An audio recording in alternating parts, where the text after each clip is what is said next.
You're listening to The Dating Den with dating and relationship badass and best-selling author Marni Battista. Every week, you'll get the raw truth from top experts and real people on the important dating, sex, and relationship issues you want to know about. So if you're ready for true talk that's authentic and unfiltered, and you're not afraid to be called out on your stuff, then you're ready for what's next. The Dating Den with Alex Howard. The one type of woman men can't resist. Darling ladies, welcome into the Dating Den. I am super excited for you today because you know how I love bringing you the best. You know how I love men with a British accent because my husband is one of them. And you know how I love really smart men. And I found one for you. I found you, Alex Howard. He is the founder and chairman of the Optimum Health Clinic, which is one of the world's leading integrative medicine clinics with patients in 50 plus countries. Amazing. He is the creator of the Therapeutic Coaching Methodology. And since March 2020, I wonder what else happened in March 2020. Alex has been documenting his therapeutic work with real life patients via his In Therapy with Alex Howard YouTube series. What a perfect time to create that. He has created some of the largest online conferences in the health and mind-body markets, including the Fatigue Super Conference. I'm sure you all should go to that. And the Trauma and Mind-Body Super Conference. And most recently, we're super excited about the Relationship Super Conference. And there's been over 350,000 people that have been able to be gifted with the knowledge of Alex and the work that he does. So welcome. I'm super happy that you're here. That was a great intro. Well, Thank you. Okay, so I like to play the game that I really suck at, which is where in the UK are you from? Because when I married my husband, I learned that every little town has a different accent. Where are you from? I don't think my English accent is as exciting as it could be. I grew up in Surrey, which is it's what they call one of the home counties, one of the kind of districts just southeast of London. Well, guess what? That's where my husband is from. Come on. No, he's from Surrey. I was like, his accent is sounding very, very familiar to me. I mean, how deep do we go? Where from Surrey? Where in Surrey was your husband from? Well, see, I don't know that answer. I went there once. It was a little Tudor house. It looked English. That's very funny. You know what? Sorry, when I think Americans think of England, they probably think of Surrey. It's very pretty. It's very quaint. But I think, like a lot of people that grow up in pretty quaint places, you kind of grow up there wishing you were somewhere more exciting. And of course, growing up loving American culture and American movies and all the bands I love are from America. Of course, I wish I'd grown up in America. But that's so funny. Well, we'll have to have another conversation about that because that's what happened with my husband. And then he's like here and he's like, it's not that great. All right. So let's talk about relationships. So, I mean, you grew up in Surrey. I don't know what happened between then and now, but how did this passion for understanding deeper relationships, how did that evolve for you? What's your story? Probably like a lot of people that are doing work in this space, I wasn't sat there in a career guidance session in my teens going, when I get older, I'd love to do that in relationships. I think like a lot of people, my interest in the space really was a result of my own misery and inability to have a happy and lasting relationships. And to give a little bit of the context, I suffered from chronic fatigue syndrome for 7 years as a teenager, and that catalyzed a big internal journey in the world of health and psychology and spirituality. And I went on this, the first couple of years of that journey was incredibly difficult. I was very severely unwell. And I spent 5 years on this very proactive healing journey. And I saw dozens of practitioners and did thousands of hours of meditation and yoga and all these different things. And I really discovered along that journey that my first true love in life was psychology. And I trained to become a therapist. I did a degree in psychology. And so in my mid-20s, I found myself in a situation where in many ways I had the dream. I was very successful in the career that I was doing. I had a clinic on Harley Street in London, which is the sort of the most prestigious place that it's sort of overtaken by dodgy plastic surgeons these days. But back in those days, it was a very prestigious place to be. And I had this penthouse apartment and this sports car and all of these things that I dreamed that I wanted. But I was utterly miserable when it came to the world of relationships. And I was in a relationship for 18 months with someone I'd been working with, and that relationship broke up, and I didn't realize it at the time. It took me probably 5 years from that point to realize, but I was brokenhearted at the end of this relationship. And I ended up going from one relationship to another, none of these relationships lasting more than 3 months. In fact, I remember once saying, if I could just get to 3 months in a relationship, I'd have turned a corner. And I'll maybe come back to the danger of that statement in a moment. But I remember the early days of the Optimum Health Clinic, and we had this training center where every couple of months we'd have our staff in for training sessions. And every couple of months, I was in a different relationship. And initially, having been the kid, the kind of the fat, kind of most bullied kid in school who could never get a girlfriend, who I remember was sort of the laughing stock. I remember once there was a girl that I liked, and I was far too afraid to approach her myself. So I got a seeming mutual friend I bought some chocolates and wrote this letter. And I was trying to be super romantic. And then I know he's going to help sort of tell her, and it's going to be this whole thing. And then a couple of days later, I see them snogging with the box of chocolates. You're like Love Island reality. Like, it was happening for you. So that sort of gives you a sort of taste of my teenage years dating. So here I'm in my mid-20s, and I'm dating these beautiful, really great women. I just can't have a lasting relationship. And I'm at work every few months in these meetings, and it goes from being, I'm kind of proud of the fact that I'm having these different sort of dating experiences, to then sort of being a bit shy about it, to then just being mortified of the fact that I'm this successful, in many ways, therapist, but I can't have a lasting relationship. And it's like, I think there's often a point where we come out of a long-term relationship and dating's really healthy. Like it was a necessary phase, but I wanted something more, but I couldn't do it. I couldn't make it happen. And it then sort of reached a climax where it was my 29th birthday. And I remember it vividly. I was in a restaurant in Camden Town, just down the road from where our offices are. And I was with a bunch of the team from work. There was maybe 15 of us in this restaurant, and it's supposed to be a kind of, big, happy occasion. And I just recently, a couple of weeks earlier, had ended the latest in this sort of list of relationships.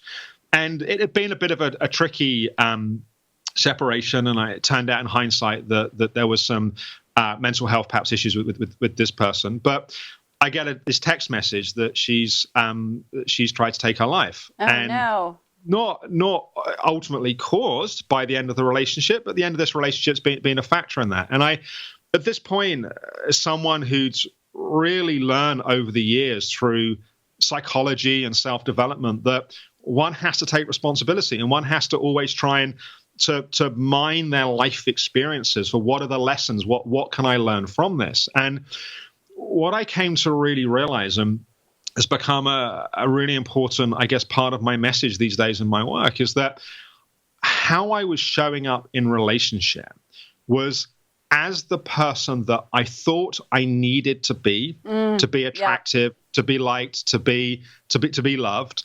And this sort of idealized self that I had, particularly as the kid at school who was mercilessly bullied and couldn't get a girlfriend, and I had all these ideas of the person I thought I should be and I needed to be, and this was the place from which I was having relationships. And that's great for a first date. It's pretty good for a second date.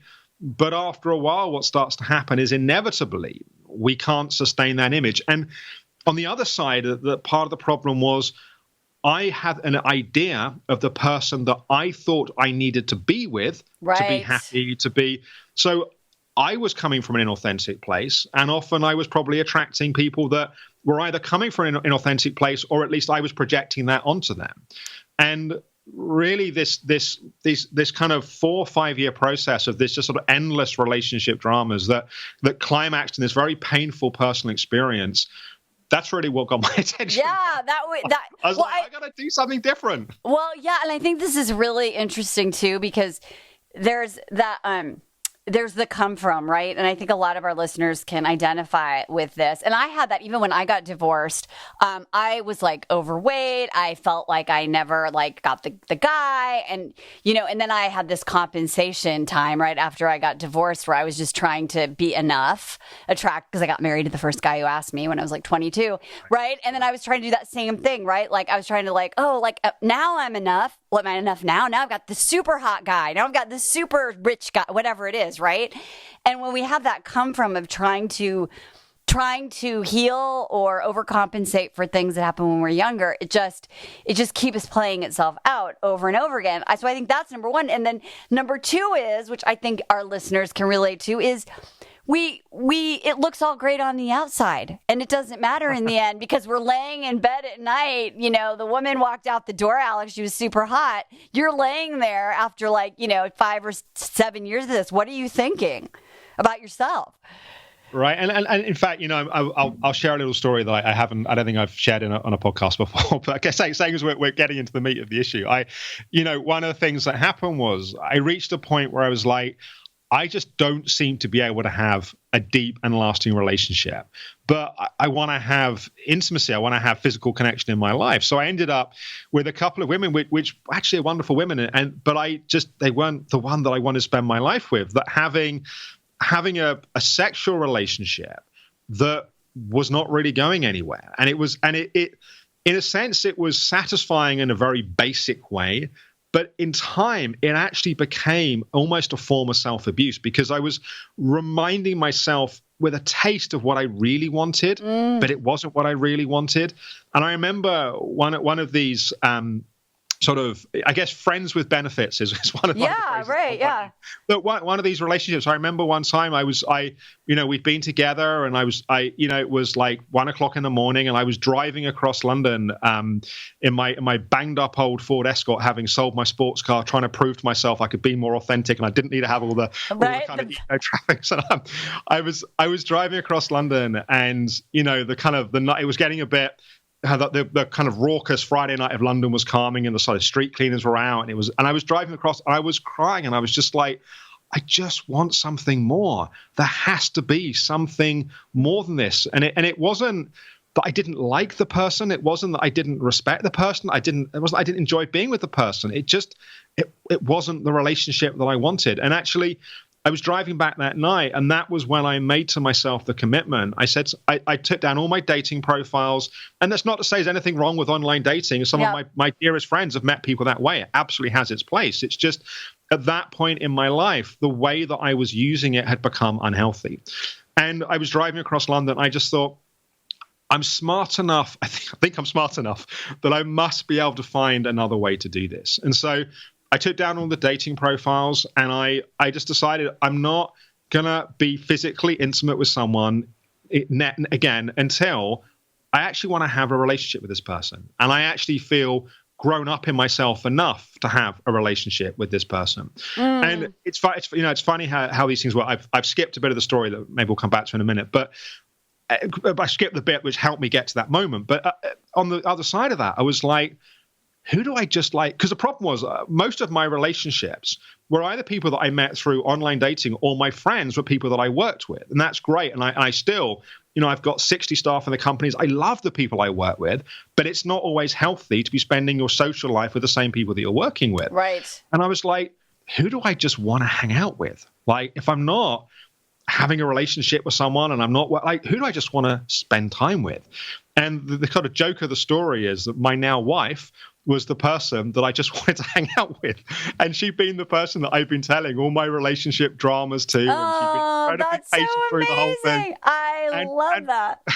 And when we started getting together, I'd made this commitment to myself that I wasn't going to try and be this idealized, perfect self. I was just going to be myself. So it was bumbling and fumbling. I remember the first time we held hands and it was really awkward. Like, it was the most awkward thing. And yeah, I was able to do it from a different place. And I said a bit earlier, Marni, that if I'd say to myself, if I could just get to 3 months. So here's the funny bit of the story. Yeah. When I met it was something felt different very quickly. And a few months into the relationship, my wife said to me, I'm not saying I want to have kids with you, but I need to be really clear with you that I ended the previous relationship of a number of years because the guy wasn't ready to have kids. And I'm 30 something and I want to have a family.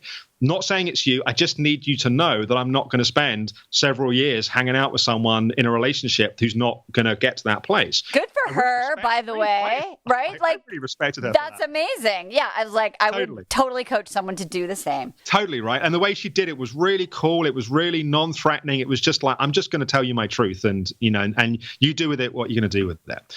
So I totally freaked out, at least internally. I was like, oh my God. And so here's the funny thing. We were being actually very careful in terms of contraception. We got some bad advice. Long story cut short, our first daughter was due exactly on the 1-year anniversary of when we first got together, which means that my wife had fallen pregnant exactly 3 months after we first got together. So here's me saying I can just get to 3 months, and it's like I got to 3 months, and that's how it went down. Oh my gosh, that's amazing! That's such a great story. So let me ask you this. So I think what you've illustrated here. So first of all, I think it's so important. Like, ladies, men go through this shit too. I mean, I think, I can imagine the woman who is on the other side of that night when you're driving through London, where she's like, why can't Alex commit to me? What's wrong with me? Why is he calling me for this, but he doesn't want more? And I think it's really important to have compassion and understanding for that guy that's on the other end of the relationships, ladies, that you're in, where he's a quality guy, but he's not emotionally available. So I think I really appreciate your vulnerability to really get what that's like on the other side for the ladies that are listening. And then you talk. Go ahead. And also, just jump in, Marni. Also, I wasn't the right guy for her either. Yeah. And even if she thought I was, I don't know what she thought at the time. She may not even thought I was. But even if she thought I was, looking at how my life's unfolded and hers, we were never right. We had chemistry and we had friendship, but we just weren't right. And I'm happy to say she's been married for years with several kids, and we're not close, but we're friends on Facebook, and her life seems awesome. It's just sometimes it's just in our heart we know that person's not the right person, and it takes courage to act on that. Well, it does, and I am a fan of the best worst thing that happens, right? And so if this woman is in your life, so you could have that moment, so that you could ultimately be with your wife and have the children that you have. I mean, you're like, thank you, Facebook friend. So let me ask you about this. You talk about masks that block emotional intimacy, right? And you've shared so many of those that you noticed in your own journey. Can you sort of say more about these and what women, because I think women don't realize that they're wearing masks or that they have these masks that make them emotionally unavailable. Yeah. And I think, we all do this a bit differently, but there are definitely patterns. There are definitely, trends, let's say, that run through us. So these can be masks I need to be seen as being independent. I need to be someone that can stand on my own 2 feet. I don't need anyone else. And maybe that's because in childhood, we were loved when we were strong, but not when we were weak. And so what we learned was that I need to be seen, even if I don't feel it, I need to be seen that way. Another mask might be the mask of the achiever, that I need to be seen to be successful. I need to be seen to always have the answers, to always be confident. Another mask might be I need to be seen to be the helper, that I'm always there for other people, that I'm always putting other people's needs before my own. There's many different examples of these, but these are masks that we wear and we do this for different reasons, right? We do this sometimes because we fear if we don't wear these masks, we won't be safe. So it can be a safety thing that I need to be perceived to be in control and be strong. Otherwise, other people are going to hurt me and wound me. Or it might be that I need to wear these masks to be loved. That if I'm not seen as being this strong, independent person, then people will reject me and not love me. The problem is that when we relate through masks, those masks that might at one point in our life have kept us safe and have protected us, the walls that kept us safe become the prison that keeps us trapped. And so, or the wall that keeps the world out. And so if intimacy, and this is not my phrase, but whoever came up with it, it's a great one. Intimacy is into me see. Yeah. If we want to be intimate with somebody, we have to take down the masks and we have to let them relate to us in our authentic self, in our vulnerabilities, in our, in many ways, the things that particularly those of us that have, I'm sure many people listening have been, even if they're not in one right now, and it's what their heart's desires to be in at different points in their life where they have been in long-term relationship, or the friends that they feel the closest with, or the family that they most enjoy being with. It's not that our vulnerabilities or our kind of imperfections in those relationships we're loved in spite of them. Often we're loved because of them. That actually those places in ourselves that we might feel the most like we need to hide, the more we let people see those, that's where the real intimacy happens. That's where the real connection happens. And so if we have these ideas of these masks that I need to wear in the world to be safe, to be loved, that particularly when we go into vulnerable places, and going dating is pretty much the most vulnerable thing that we do in our lives, because we're going like, am I attracted to this person? Is this person attracted to me? Do they like me? Am I saying the right thing? That the more vulnerable we feel, the more closely we cling to the masks to try and keep us safe. The problem is, the more we cling to them, the bigger wall there is to intimacy. Yeah, and it's really interesting. I was at a retreat over the last weekend with some of my clients, and we did this appreciation experience, and these women were sharing with the other ladies at the end, like their appreciation. And it's this vulnerable experience, right, after, creating intimacy over 3 days. And the way that these women lit up, like the joy and authenticity, it was like the masks were off. And I looked at some of these ladies and it was almost like I saw a face I'd never seen, right? Because their hearts were so open. And I think that that's what happens, is that we don't realize that we're wearing a mask because we're so used to it. We don't understand that there's this joy or this light underneath that is in the illusion of safety. But what you said is so amazing, that it's not really safe, is it? When you're in that place of hiding. And that's the thing. It's like, the more we use these masks off, in a sense, to put it slightly differently, we put on these masks when we're younger, there's amazing brilliance in the coping strategies we develop as children. Like I was just filming before this podcast a session of In Therapy, and was working with a lady who, one of the real traumas of childhood was that it was always about her mum, and her feelings were just not really, only were they not welcome, but actually her feelings were a threat to her mum. So she learned that she just can't have. So there's this whole history of sadness and hurt that's just been repressed, that we're just starting to open up and to start to explore, to give voice to. She used this beautiful metaphor. We were looking at the resistance to feeling that emotion, and she was like, it's like this kind of black smoke that comes up that gets in the way, and it obscures my light. That was so beautiful, that it's like it obscures her light coming out into the world. And that's the challenge, that the brilliance of these patterns that we develop in childhood, that we need to survive in childhood. But then the real trauma of our childhoods, not actually what happened in childhood, it's the way that we perpetuate the suffering by continuing those patterns. Yeah. So what was necessary for survival now becomes the source of our suffering. And the unpacking and the curiosity to open up and to make sense of that is where we can then start to learn to live without those masks. And, going back to when I met my wife, I mentioned that, we were, she was the person that I was talking to about my various relationship dramas. And I assumed that she would have no interest in me because she was just hearing about all the ways I was failing in my life. So I was like, this is like going to be a non-starter, but I really enjoy the friendship.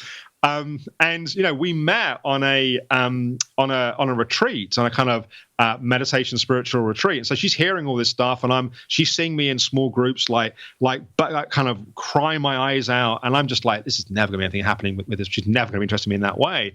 But the thing was, our connection was based upon that much more vulnerable, intimate place. And then the funny thing was, I was really committed to working on this pattern of how I would kind of show up in this idealized self. And as we started to get together, it would start to surface sometimes. And it was like, she had this sort of just distaste of it. And so I was really confused, because I was used to being a bit of a show off and wanting people to kind of see things that I'd achieved or things that I was good at. And that just wasn't what attracted her to me. And in a sense, I had to learn how to stay in connection in that more vulnerable place. Yeah, and that's so true. When we are ourselves, I call it summer camp syndrome. Like, you go to summer camp and you're just yourself, and you're like, all these boys used to like me at summer camp. And then I come back into my hometown, and suddenly it was like I was a different person. Why isn't anyone getting me? Why isn't this working? And or someone will say, oh, when I go traveling, right? Like I meet people, but then I come home and there's nobody, right? And it's like there are these parts of ourselves that we show when we feel safe, or we don't feel like there's a threat, and then people want to connect with us. It's like, how do we integrate those? So how do we get free? I mean, obviously there's no 1, 2, 3, 3 easy steps, but how do we start to break free from these masks? What are some steps people can take? Yeah. So I think there's actually probably two pieces to this, right? It's like, how do we in of ourselves break free from those masks? But also when we're dating, how do we help others to be free? And not in a way where we start calling them out on their stuff. That's not my recommendation for dating. But in a sense, how do we build the safety with another? Because in a sense, the more pressure someone's under, the more likely they are to wear these masks and layer up these masks. And so in a sense, if what we're saying is true intimacy is into me see, that you want to build a depth of connection and relationship with someone, you need to be able to create a level of safety that it's almost like the quicker they take off their masks and the quicker you take off your masks, you've actually got an idea of where this relationship may or may not go. And that's why sometimes it's almost the quicker you get through if you want a long-term relationship, it's almost the faster you get through the honeymoon period, the better, because you've actually then got an idea of what is there beyond that initial chemistry and attraction that might be there. So I think in terms of ourselves, part of it is awareness. One of the phrases I often use is, if you can see it, you don't have to be it. If you can see that you're putting up those masks, in the moment of seeing that, that's an invitation to perhaps to be brave and perhaps not put on that mask. Like if you're used to, let's say that your pattern is that you need to be seen as strong and independent, and you're out having a date with someone, and you notice that the way you're answering questions is often a way of demonstrating your independence, or that you're wanting to be seen to be kind of strong and take control, that what would happen if you were to soften perhaps that grip of that pattern and just be a little bit more curious of what happens if you relate from a more open place in that moment? I think, though, the real key to the kind of the deeper work, let's say, to really getting free of these masks is to do the work on what is it that we're trying to hide. So I mentioned that there's this idealized self, this person that we believe that we need to be safe, to be loved, to be accepted. There's also this place inside of all of us that I call the collapsed self, which is all of the emotions, the traumas, the things that have happened in our past that we've not dealt with. And the metaphor that I use is a little bit like having a black sack on our shoulder. And each time we have an experience that we don't process, we take it and we put it in the black sack. And for many of us, that black sack's got big and it's got heavy, and it's emotionally and physically draining to carry it around. And the more that we pack into it, the more we're also at danger of the kind of the lid coming off and the stuff bursting out. Like we're driving round the roundabout, I don't know. It's just you don't get so many roundabouts in America, but you know what I mean by roundabout. Yeah, no, I do. We do. I do. I just went on a road trip in a 36-foot recreational vehicle. Tried driving around a roundabout. Oh my gosh. In a small town with that. That's what I'm thinking about when you're talking about getting stuck in these roundabouts. So I'm going to take your example a bit. So Marni's driving around in her RV and she's working really hard to get around the roundabout. But Marni's also got just projecting a whole thing onto you, Marni. Sorry. I love it. But Marni's got a whole history about not being seen. And then there's a car that cuts her up on the inside and doesn't see her. And in that moment, what's really happened is Marni's just trying to concentrate on driving and someone's driving unskillfully on the inside. But Marni just explodes and she wants to murder the driver and she's shouting and she's screaming and she's giving him one finger, two fingers and everything else that's going on. I've assumed it's a male driver. It might not be. But anyway, whatever. In that moment, what's happened is all of that unprocessed stuff is exploded out. Yeah. And one of the reasons why we wear these masks is we're trying to hide that stuff. We're terrified that someone's going to see our pain, our unprocessed stuff, or the lid's going to come off and we're going to unleash or we're going to lose control. The more that we heal, the more that we do the inner work to process, to metabolize that stuff, the more easily we can be ourselves. The more easily we can relax into just being present as our authentic self in that moment, because we're not trying to repress and hide and hold back all of this stuff. And the title of my next book next year is "You Can't Heal What You Don't Feel." And so many of us have got so much unfelt stuff that we have to wear, that we fear we have to wear the masks to hide all this stuff. And the more that we can process that stuff, the more that we can metabolize that stuff, the easier it becomes to just be ourselves, to just be our authentic self, warts and all, whatever that means in that moment. But that I believe is the place that we have the true potential for the emotional intimacy that also truly nourishes us, that really feeds our hearts and souls. And that's the irony. That's where you're sort of fucked, ladies, because if you are trying to avoid feelings, or not, as the case may be. or not, like it's like we're living this life with these masks trying to avoid feelings, right? And then they bubble up into this blah, right? All this like catabolic cortisol, adrenaline driven, like the emotions we're trying to avoid.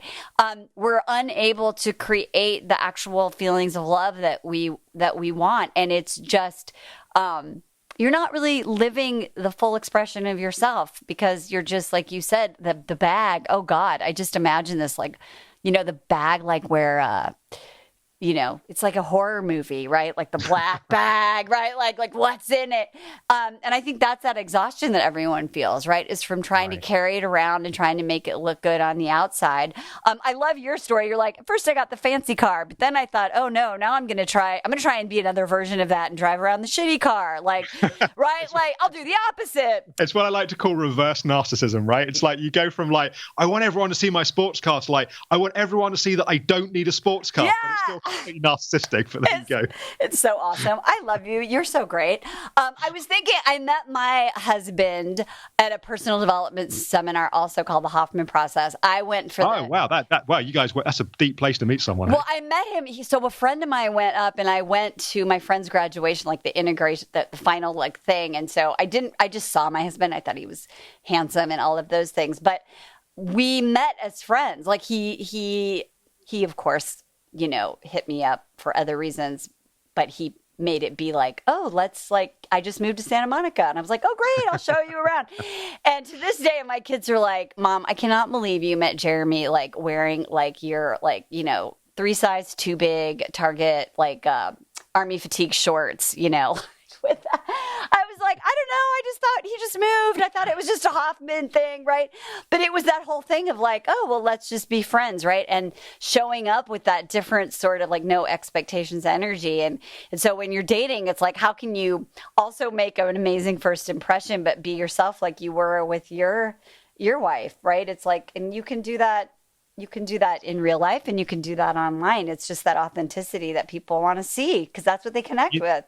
And the thing that also really comes to mind as you say that, Marni, is the realization that we there's a place for setting intention, right? And having a vision of the kind of person you want to meet. And that, I'm not trying to speak against that. But what's interesting is when I met my wife, I had all these ideas.